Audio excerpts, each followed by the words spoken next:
नमस्कार, मैं हूं आपके साथ जास्मिन शर्मा और बात होगी हिमाचल प्रदेश के कुल्लू जिले की, जहां पर इस वक्त लगातार रेव पार्टियों का सिलसिला जारी है, लेकिन प्रशासन की चुप्पी कई सवाल खड़े कर रही है। हिमाचल प्रदेश की शांत, खूबसूरत और प्रकृति की गोद में बसी कुल्लू जिले की मणिकरण घाटी का कसौल इलाका पर्यटन के लिहाज से पूरे देश दुनिया में मशहूर है। ये जगह जहां एक ओर अपनी प्राकृतिक सुंदरता, पार्वती नदी और हरे भरे जंगलों के लिए जानी जाती है, वहीं दूसरी ओर नशे और रेव पार्टी कल्चर की वजह से बार बार सुर्खियों में आ रही है। ताजा मामला पार्वती कॉलिंग नाम से आयोजित हो रही रेव पार्टी से जुड़ा है, जो कि कसौल के पास ग्रहण नाले में पिछले 5 दिनों से बिना प्रशासन की अनुमति के चल रही है। आश्चर्यजनक बात यह है कि पूरा आयोजन जंगल के बीचों बीच हो रहा है और प्रशासन, पुलिस और वन विभाग इस पर पूरी तरह से मूक दर्शक बने हुए हैं। ये पार्टी न सिर्फ स्थानीय समाज और संस्कृति के खिलाफ खड़ी होती दिख रही है, बल्कि कानून और व्यवस्था पर भी गंभीर सवाल खड़े कर रही है। जानकारी के मुताबिक पार्टी में खुलेआम नशे का सेवन हो रहा है, अश्लीलता परोसी जा रही है। सोशल मीडिया पर पहले से ही इसकी बड़े पैमाने पर प्रमोशन की जा चुकी है और ये भी बताया गया है कि इसमें शामिल होने के लिए 10,000 से लेकर 20,000 रुपए तक की टिकट बेची जा रही है। नतीजा ये हुआ है कि देश के अलग अलग हिस्सों से बल्कि बड़ी संख्या में विदेश से भी पर्यटक इसमें शामिल होने पहुंचे हैं। हजारों सैलानी इस पार्टी में डांस, नशा, अन्य गतिविधियों में डूबे हुए हैं और ये सब कुछ खुल्लम खुल्ला चल रहा है प्रशासन की नाक के नीचे। वहीं विधायक कुल्लू सुंदर सिंह ठाकुर ने इस रेव पार्टी पर सवाल उठाते हुए कहा कि समाज में किसी भी तरह की ऐसी गतिविधि को इजाजत नहीं दी जा सकती।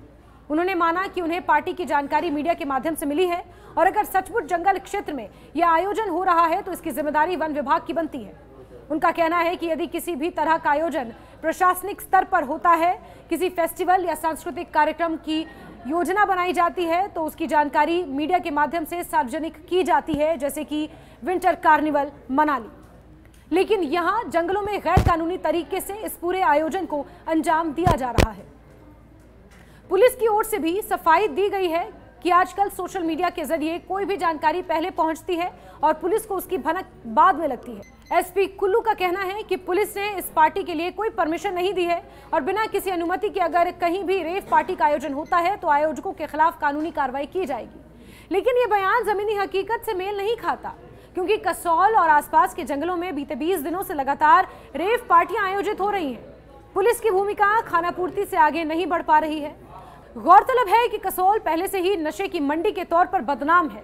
यहाँ गांजा, चरस और अन्य नशीले पदार्थों की उपलब्धता के चर्चे लंबे समय से हैं और यही वजह है कि ये क्षेत्र बैकपैकर पर्यटकों और रेव पार्टी कल्चर के लिए हब बन चुका है। 23 सितंबर को भी पुलिस ने खानापूर्ति करते हुए केस दर्ज किया था, लेकिन उस पर कोई ठोस कार्रवाई नहीं हुई। नतीजा ये हुआ कि आयोजकों के हौसले और बुलंद हो गए और बिना किसी डर के ऐसी अवैध पार्टियों को अंजाम दिया जा रहा है। ये पूरा मामला कई गंभीर सवाल खड़े करता है। पहला सवाल यह है कि प्रशासन और पुलिस जब खुद मान रहे हैं कि इन आयोजनों के लिए अनुमति नहीं दी गई है, तो फिर इतनी बड़ी संख्या में लोग किस तरह इकट्ठा हुए और जंगल में पार्टी कैसे कर सकते हैं।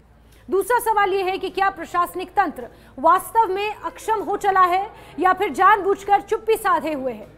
तीसरा सवाल यह है कि पर्यटन और स्थानीय संस्कृति के नाम पर चल रहे ऐसे आयोजनों का समाज पर कितना गहरा और खतरनाक असर पड़ सकता है। रेव पार्टियों के नाम पर होने वाली इन गतिविधियों से न सिर्फ कानून व्यवस्था की स्थिति बिगड़ रही है, बल्कि इससे हिमाचल की पवित्र पहचान भी दागदार हो रही है। यह प्रदेश जिसे देवभूमि कहा जाता है, यहाँ पर नशे और अश्लीलता की संस्कृति को बढ़ावा देना किसी भी रूप में स्वीकार्य नहीं हो सकता। विधायक और अन्य जनप्रतिनिधियों की चिंता इसलिए भी वाजिब है क्योंकि ये सिर्फ पर्यटन का मुद्दा नहीं, बल्कि आने वाली पीढ़ियों पर सामाजिक और सांस्कृतिक असर डालने वाला मामला भी है। सोशल मीडिया पर खुलेआम प्रचार किए जाने और टिकटों की बिक्री से साफ है कि ये कोई छोटा आयोजन नहीं, बल्कि बड़े पैमाने पर की गई तैयारी का हिस्सा है। इसके बावजूद सुरक्षा एजेंसियां, जिला प्रशासन की चुप्पी बेहद सवालिया है। अगर यही हाल रहा तो आने वाले समय में कसौल और पार्वती घाटी जैसे इलाके सिर्फ नशे और रेव कल्चर के लिए जाने जाएंगे, जबकि ये भूमि अपनी प्राकृतिक सुंदरता और धार्मिकता के लिए पहचान रखती है। इस पूरे मामले में जिम्मेदारी से बचने की जो प्रवृत्ति प्रशासन और विभागों में दिख रही है, वो भविष्य के लिए बेहद खतरनाक संकेत है। इस तरह की रेव पार्टियां न सिर्फ समाज के लिए बल्कि प्रदेश की छवि और संस्कृति के लिए भी गंभीर खतरा है। अगर जल्द ही सख्ती से कार्रवाई नहीं हुई तो ऐसी गतिविधियां और फैलेंगी और शायद आने वाले समय में इन्हें रोक पाना और भी मुश्किल हो जाएगा। कुल मिलाकर मणिकरण घाटी का ये ताजा मामला प्रदेश की शासन व्यवस्था, कानून के पालन और समाज की सुरक्षा को लेकर बड़े सवाल खड़े कर रहा है।